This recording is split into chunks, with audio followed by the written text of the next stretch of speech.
This is The Bottom Line. The Bottom Line on 938 Live. Now, a leading indicator for Singapore's manufacturing sector expanded in September after contracting unexpectedly in August. The PMI posted a reading of 50.5, a growth of 0.8 of a point over the previous month.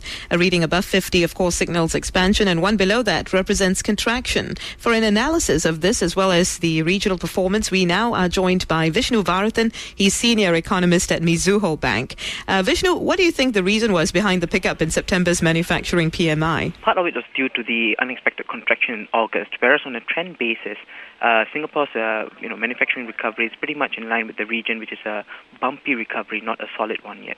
Now, across the region, though, we are seeing slowdowns in India, Japan, Taiwan, and an outright decline in South Korea. Why are we seeing such weaker manufacturing activity?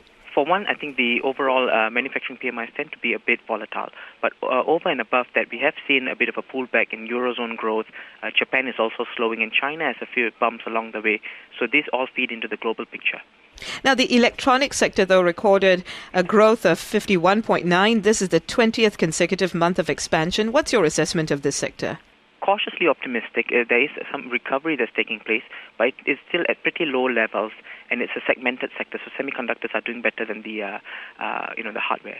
With the overall lackluster data, though, slowing inflation in the region and a strengthening US dollar, to what extent is there room, Vishnu, for Asian policymakers perhaps to explore more economic stimulus? By and large, it's going to be very targeted, and it's going to be quite patchy because overall, some places inflation is still rising. And I think one reprieve could come from the US dollar. A stronger US dollar could translate into better Asian exports and maybe softer commodity prices. Thanks very much, Vishnu. Vishnu Varathan, senior economist at Mizuho Bank. The Bottom Line brought to you by Turkish Airlines, Europe's best airline.